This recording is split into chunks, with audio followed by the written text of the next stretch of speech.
បងប្អូនវីដេអូអប់រំខ្លីមួយនេះបងប្អូនឃើញថាវាមានរយៈពេលត្រឹមតែជាង30វិនាទីតែប៉ុណ្ណោះប៉ុន្តែនៅខាងក្រោយឈុតឆាកនៃការថតវីដេអូខ្លីមួយនេះគឺខ្ញុំចំណាយពេលវេលារហូតដល់ទៅជាង1ម៉ោងឯណោះដើម្បីតម្រៀបបំណែកកែវទាំងអស់ហ្នឹងឲ្យមានរូបរាងដូចបងប្អូនឃើញនៅក្នុងវីដេអូអញ្ចឹងយ៉ាងណាមិញបងប្អូនណាអាប្រើពេលយូរហ្នឹងគឺជារឿងទី1ហើយជាង1ម៉ោងតម្រាំតែអាចតម្រៀបកែវហ្នឹងឲ្យវាមានរូបរាងមើលទៅហ្នឹងវាមានសន្តានជាកែវព្រោះដោយសារតែនៅពេលដែលតម្លាក់កែវហ្នឹងវាតម្លាក់ជ្រុលអញ្ចឹងទៅវាបែកខ្ទេចខ្ទីអស់ទៅត្រូវតម្រៀបយូរខ្លាំងមែនតើបងប្អូនតែរឿងមួយទៀតដែលខ្ញុំចង់ឲ្យបងប្អូនស្ដាប់នៅទីនេះនោះគឺក្នុងដំណើរការនៃការតម្រៀបបំណែកកែវទាំងអស់នេះឡើងវិញខ្ញុំមុតដៃឡើងសោះតែម្ដងបងប្អូនគ្រាន់តែវាមិនមុតជ្រៅហើយមិនមុតខ្លាំងទេប៉ុន្តែកំតិចកំទីរបស់បំណែកកែវទាំងអស់ហ្នឹងបានមុតដៃខ្ញុំឡើងសោះតែម្ដង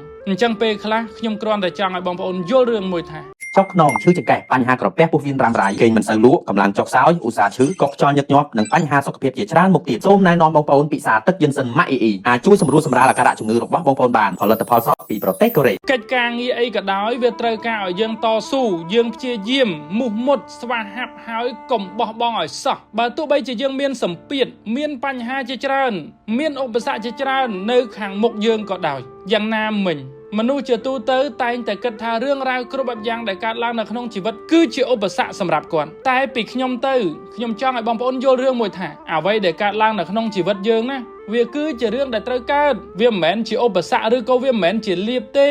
នៅពេលដែលអ្វីមួយដែលវាកើតឡើងតាមដែលយើងចង់បានយើងហៅវាថាគឺជាលៀបសំណាងប៉ុន្តែនៅពេលដែលរឿងរ៉ាវអីមួយកើតឡើងអត់ដូចការរំពឹងទុករបស់យើងទេវាខកបំណងវាខកចិត្តឬក៏រឿងមួយចំនួនទៀតយើងសម្គាល់ថាវាជាឧបសគ្គវាជាបញ្ហាយើងអត់រីករាយជាមួយវាទេយើងពិបាកចិត្តយើងតូចចិត្តយើងអន់ចិត្តឬក៏រហូតដល់ថ្នាក់យើងមានសម្ពាធផ្លូវចិត្តដែលអាចនាំឲ្យយើងមានបញ្ហាផ្លូវចិត្តធ្ងន់ធ្ងរទៅទៀតអញ្ចឹងត្រឡប់មកវិញខ្ញុំចង់ឲ្យបងប្អូនយល់រឿងមួយថាអ្វីគ្រប់បែបយ៉ាងនៅក្នុងជីវិតយើងណាវាគឺជារឿងដែលត្រូវកើតរឿងមិនល្អក៏វាកើតរឿងល្អក៏វាកើតគ្រាន់តែអ្វីដែលយើងពេញចិត្តសប្បាយចិត្តយើងគិតថាវាគឺជារឿងល្អអ្វីដែលយើងមិនពេញចិត្តយើងមិនសប្បាយចិត្តយើងមិនចង់បានយើងគិតថាវាជាសំណាងអាក្រក់ឬក៏ជាសម្ពាធជាបញ្ហាជាឧបសគ្គអីចឹងទៅតែចាប់ពីពេលនេះតទៅខ្ញុំចង់ឲ្យបងប្អូនចងចាំថារឿងរ៉ាវអីក៏ដោយវាកើតឡើងគឺជារឿងធម្មតាទេ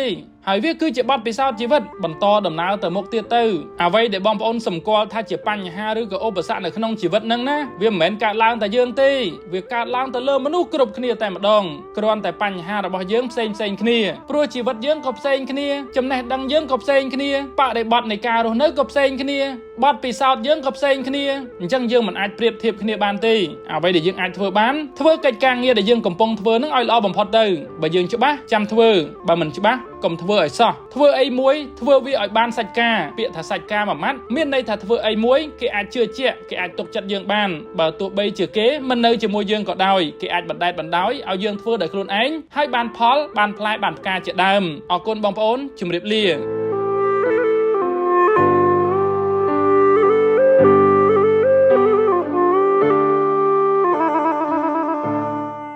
ទឹកយិនសិនម៉ាក់អ៊ីទាំងស៊េរីចាស់និងស៊េរីថ្មីមិនមែនជាថ្នាំពេទ្យតែជាប្រភេទ supplement ដែលមានប្រសិទ្ធភាពខ្ពស់ជួយដល់អ្នកដែលកំពុងមានសុខភាពល្អនិងអ្នកដែលកំពុងតែមានសុខភាពទ្រុឌទ្រោមជួយពង្រឹងភាពស៊ាំរបស់សារពាង្គកាយជួយបង្ការការកើតជំងឺមហារីកជួយបង្ការការកើតជំងឺទឹកនោមផ្អែមជួយបង្ការជំងឺដាច់សរសៃឈាមខួរក្បាលជួយបន្សាបជាតិពុលក្នុងថ្លើមជួយដល់សន្លាក់ឆ្អឹងទប់ស្កាត់អាការៈឈឺខ្នងឈឺចង្កេះជួយដល់អ្នកដែលឧស្សាហ៍កោសខ្យល់វិលមុខឈឺក្បាលញឹកញាប់ពោតបាយមិនសូវបានសម្រានមិនសូវលក់ហេវហត់អស់កម្លាំងទន់ដៃទន់ជើងជួយដល់បញ្ហាក្រពះពោះវៀនហើមពោះទល់ខ្យល់ពិបាកបត់ជើងជំនួយទៅដល់ខួរក្បាលជួយដល់ការចងចាំបានល្អនិងជួយដល់បញ្ហាស្ត្រីដែលរាំងរដូវឬរដូវមកមិនទៀងនិងចូលរួមជំនួយដល់បញ្ហាផ្លូវភេទបុរសនារីឲ្យខ្លាំងបានយ៉ាងមានប្រសិទ្ធភាពជាផលិតផលរបស់ប្រទេសកូរ៉េដែលទទួលស្គាល់គុណភាពស្តង់ដារជាសកលពី FDA របស់សហរដ្ឋអាមេរិកមាន GMP មានការធានារ៉ាប់រងពីក្រុមហ៊ុនលំដាប់ពិភពលោក Samsung និង ISO 9001:2015ព្រមទាំងទទួលស្គាល់ដោយក្រសួងខ្មែរនិងកូរ៉េក្នុងមួយកេសពិសាបានពេញមួយខែពិសាមួយកញ្ចប់ក្រោយពេលបាយល្ងាចនឹងកាន់តែមានប្រសិទ្ធភាពរីឯទឹកយិនសិនស៊េរីចាស់តម្លៃត្រឹមតែ$38ឯទឹកយិនសិនស៊េរីថ្មីតម្លៃ$39ហ្វ្រីសេវាដឹកជូនពុកម៉ែបងប្អូនទូទាំងប្រទេសកម្ពុជាទំនាក់ទំនងទិញរាយនិងយកទៅលក់បន្តតាមរយៈ